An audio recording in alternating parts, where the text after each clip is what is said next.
before we break this review down, I want to ask my man Larry, when you're giving a TV show or a movie a rating 0 to 10, 10 being best, 0 meaning it sucked, what are the criteria to your rating, and what would you rate this last episode of Godfather of Harlem? Ooh, this last one, I would probably give this a good solid 8.5. Mm-hmm. Yeah, Okay. it was definitely entertaining in the fact that it had drama. It wasn't there was a little bit of action, not a whole bunch, but it was much more sort of intrigue. They did one of the it was one of these episodes where it feels like they're setting up for bigger, more exciting episodes, but they did it in such a good way that the episode was really entertaining on its own as a standalone episode.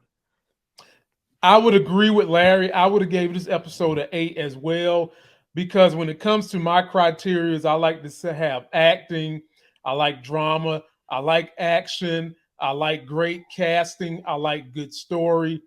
This particular, I like the score, the music, and this episode had all of that. It was just a little lacking in action, but I don't care because it was still a great episode. And like Larry said, this was a setup episode. This was a continuation of how they're going to try to land some plot points in this season, and I'm here for it. But I gotta just say, Larry, I gotta say, oh, the women in this show, Larry, got to be more boy. There is some fine little ladies in this show, Larry, from that Mayme to that Stella to that Elise. Larry, they all can get it. Click, click. Yeah. They do have some lookers, boy. That Mayme, she is something else, man. Boy, Mayme, all of them, bro. All of them. Let me give you a clip, man. Kind of give you the essence of what was going on. Unfortunately, Bumpy's men was acting like Ren and Stimpy, but it actually worked out for Bumpy's favor. So here we go. Bumpy, get up. I asked you for a favor. Now you have to decide, man. Are we partners or not? I'm a man of my word. I keep my promises. So, Larry, this episode, we learned that Jose Battle Axe is really working for the CIA, running guns, and he's now aligned with Bumpy, basically being Teddy #2 for this show. Yeah. And honestly, Larry, I think this is going to be a good pairing for Bumpy because you basically are working with the cops. They're going to be protecting you to help Jose Battle, who's going to be getting you the kind of ammunition that the Italian mob can't get. So my question to you, Big Larry, how is this alliance between Jose Battle Axe and Bumpy Johnson going to work out? I think it's going to be contentious for a little bit, but I think ultimately it will work out for them both. I think they'll both benefit from the relationship. And I think that what Bumpy just did in that last scene really told Jose, hey, I don't like what you're doing necessarily. I don't like how you're doing it, but I'm a man of my word. And even though I don't like having to do this right now, I'm going to do it anyways because it's for the greater good. And, I think Bumpy would have been justified there if he simply would have said, no, I'm not doing this because you lied to me. This is not a matter of our partnership. If you're telling me that the measure of our partnership is I have to accept your dishonesty with me, you're lying to me, then, I'm not down with that. So from the last episode, Larry, when we find Jose Battle sitting at the table with the Italian mob bosses, and then Bumpy comes in, says what he had to say, walks out, and Jose Battle within seconds comes out there running to catch up with him, something to me said that was a bit fishy. I knew it was something that was fishy. And the fact that Bumpy made so much literation to the fact that Jose Battle had military-grade weapons. I was starting to put 2 and 2 together. I just couldn't put my whole nail in the coffin, but I was starting to put 2 and 2 together. So in your opinion, you think that the writers have written this thing where Jose and Bumpy are going to be a good alliance down the road? Yeah, for at least for a minute. Eventually, it's going to have to end because they're criminals. So eventually, it's going to have to end. Okay. Well, ladies and gentlemen, boys and girls, there's someone coming up in here to add a little softness to all this rugged maleness we got going on. You know, some of the best men you're going to find anywhere on the planet. We need someone to dampen all this testosterone. So let me introduce to y'all someone you know very well, fan favorite of yours on this channel, by the way. When she smiles, it's like the sunshine. Her skin glows like the orange in Miami. Ladies and gentlemen, oh my gosh. Hey guys. Hey Larry. Lighten up the room. Lighten up the whole internet. Did you like that one, Miss K? Yes, thank you. What? Thank you. What's happening, folks? I was Can't listening call a it, little. Man. You doing what? I said I was listening as I was, on my way here. So why don't you tell us about Jose Battle? How did you feel about Jose Battle and his team up with Bumpy Johnson, and do you think that this is going to be a good pairing throughout the whole season? The fact that they had a rough start doesn't make me feel good about their relationship in the long haul, so I don't know what to think about it. I'm a little nervous. The fact that they kind of started off like this, it just made me feel like, oh gosh, don't do this, because I actually like Jose. But remember, I don't know if you remember during the first review that we did, right? I mentioned that Jose, without even seeing how this man spoke or anything, I mentioned that he looks like a calm, reserved type of man, but I know he's dangerous. You said that. And if you saw how he responded about that judge, listen, before he said that, I said that judge gonna make somebody kill him. He's gonna die. Yeah, like this judge. First of all, this judge, you got the audacity to be a hypocrite. Number one, when you in bed with all these gangsters and criminals, and then you up here all the time talking about, well, I'm gonna leave. I'm gonna take my business elsewhere. Ninja, go. Right. Okay? Get out of here. Go. Get out of here. Jose Battle want to kill him. Bumpy want to kill him. So I want to ask both of y'all, do you think this judge is going to survive this season? No. No. Nah. Oh, wait. I've never heard y'all say no so quickly to one person. He's not going to. So mess around. Look, mess around. Because Jose asked Bumpy to take care of this guy he had nothing to do with, he might ask Jose to get rid of the judge, and Jose would be too glad to do, like, oh, that's an easy one. He was disrespectful to me anyway. Larry and Miss K, you know who I think will take out the judge? Who? You know, it's three of these bankers. I think the light-skinned dude. Not the light-skinned one. Yeah, man. I knew you was gonna say that because he always side-eyeing him like. He always like, bruh, shut up. Like, so I think that the light-skinned one gonna take out Clarence Thomas real quick and be done with it. Maybe set him up. I don't see him pulling no triggers or nothing. Yeah. I mean, same difference, But how would you rate this episode? Larry gave it an 8.5. I gave it an 8. How would you rate this? How would you rate this episode? I'm gonna give it I was gonna say 7, but I'll give it a 7.5 because I'm not the type of person that looks for action. I want action, but I don't, having action doesn't necessarily make it a good episode all the time. But there were just a lot of things, especially like certain storylines I didn't really care about, like Mayme's storyline with the whole thing of her, the district attorney coming after her, and some parts of Malcolm's situation in Mecca, I wasn't that interested in until the very end. So that's why I give it a 7.5, because at the end is when things started really picking up for me. Okay. Other than that, I was just kind of like trying to force myself. Okay, you still got to pay attention, girl. You may not be that interested, but you got to pay attention.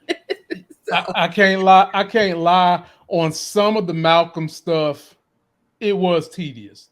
But however, when he finally went over to the doctor's house and they started having dialogue, That's when it got fastidious. It got Yeah. good quick Yeah. because you actually see you could see the evolution and the growth of Malcolm coming from that place of being Chicago Red to Mhm. almost full circle Martin Luther King, understanding that all white people are not against you. Right. There are some white people willing to help you and call themselves your brother under Allah. And so Mhm. we'll pick up right there with that, and I'll come to you, Larry. Golly, damn it. Look, I can't lie to y'all. When I saw this, I just had flashbacks and PTSD of these people that work in TSA when I go on trips cross country that want to act like they have a little bit of power. They want to hem you up for nothing. And I totally felt like this guy was hemming him up for nothing. He said the man was a non-Muslim. Larry, talk to me about this guy who was trying to hem up Malcolm and eventually got Malcolm detained. I mean, I don't know what this guy's issue was, why he had such a bug up his bum, but I mean, he clearly knows who Malcolm X is. The only thing that I can think of is that I've heard, and I don't know this because I'm not Muslim, I'm not in the Muslim community, but I have heard that there is somewhat of a I don't want to call it a rift, but somewhat of a traditional Muslims look down on like the American black Muslims, not black Muslims who were just regular old Muslims, but people who are part of the nation. And right. And so I think this guy might be part of that element where he's looking like, you're not really a Muslim. You're one of those Nation of Islam type dudes. You don't really practice Islam. You practice something else. Right. And I'm not going to speak on what someone practices or doesn't practice from someone else's religion, but Malcolm in his own sense sort of said the very thing when he said within the black Muslim religion, we whites and blacks don't pray together. He said it. He said it. Yeah. It's like so it's kind of tough. It's kind of tough to feel apathy for Malcolm in this moment once you hear the way he talks to the good doctor who's his Muslim brother that got him out. So having said that, Miss K, was you at all worried or concerned when Malcolm got detained? Because there's one thing, me and Miss K done this, Larry, before the show started.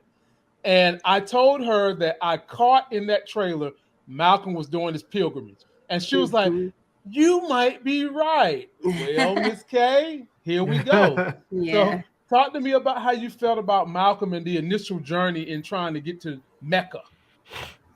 I didn't expect him to be detained, but I wasn't worried. I was just like, okay, this is something new. Like, who gonna come get him?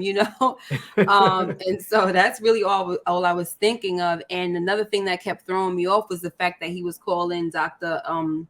Azam white. Like, I didn't see a white man, but hey, that's what they want to say. They can say that. Dr. Azam kept accepting that he was white. He was a white man with blue eyes and things of that nature. I thought he was a Middle Eastern man, but whatever. But I liked him, Dr. Azam, and I liked the fact that he was a humble man who allowed Malcolm to just kind of express himself and show the person that he was, which is a racist. What are we gonna say, racist or segregationist, or like the doctor said, you a straight separatist racist. or a separatist? You can say separatist, but he said you're a racist in your own fashion, and it was the truth. And not only are you a racist, you're a hypocrite, because the thing that you're fighting against, in your country, you're telling me right now in my home that I invited you to that you can't pray with me. Like, that's not how we do things here. And so it was just so weird. But I love the fact that he just, he didn't say, what, get the heck out of my house, because he's showing that in the traditional Islamic way is a lot of peace involved in unity. And whatever's going on with what he's been taught with the nation, it's a lot about hating the white man. See, that's what I was going to hit Larry with. Do you think that the reason why they don't like the nation over there where Islam is more rampant, Do you think it's because they feel like, you know how you go to some countries, they have their authentic cuisines. And then we'll go to France and say we love Olive Garden or some shit here, and they'll be like, "That's not authentic. That's fast food." Do you feel like that's what's going on with Islam when they hear people talk about they in the nation, Larry? Because it certainly felt like that in this episode. I think that there might be an element of that, but I think part of the reason why it's too is, from my understanding, I think that within the nation they teach these young men and women, or older men and women, that I guess they have a doctrine that sort of like the black man is I don't want to say God, because that would be blasphemy to them, but sort of like elevated above other races, that the black race is the pinnacle, and I think that is kind of goes against the unity of Islam in itself. It's sort of like, it's like you're trying to claim Islam, but then you're actively working against, the love and unity part of it. But I did want to say this one thing about, I thought was, for me, was crucial about this episode, was this was the first episode that I stopped seeing a new actor as Malcolm X and just started seeing Malcolm X. Yes. And because I was really distracted by the change until this episode. Yes. I'm so glad you said that, because I was all in after this episode. All in. I said, okay, I'm sold. Right. Yeah, I'm sold. That's it. So after this episode, I said the same thing. It hit me so hard. I was actually thinking about making a video, and the title was going to be "This is the New Malcolm." He's Malcolm because he played the hell out of this role in this episode. I mean, they got him so bad. Why was they trying to sweat my man out? Why they starving my man in prison and shit? Come on, man. Let the dude have a sandwich, a ham sandwich, or something. Like, Right. Oh, a ham sandwich in Mecca, huh? Right. Blasphemy, bruh. Like that, he had to borrow water and pastry from the guy that thought he was Muhammad Ali. In prison. They do. And but wasn't that great though? Here's this man sitting on the floor. Who knows when he's gonna eat again? I don't know what their prisons are like. They didn't look like they were all that accommodating. And this dude sharing his plate. He just reach out. Here you go. You want some? Wow. Yeah, man. I thought, but in the end, he did get to go on this pilgrimage. And Miss K said something that I was thinking automatically. I was like, he's going to get in jail. Elise is going to have to bail him out. That's what I thought. But it was a pleasant surprise for me to see the good doctor come, and that dialect between them two was really, really good. It was really, really good. And do you think this is the point where Malcolm has changed over to, his speeches and everything in this show is going to be more endearing toward the support of the white man versus the segregation of the white man? I'll give that one to you, Miss K. Say it again.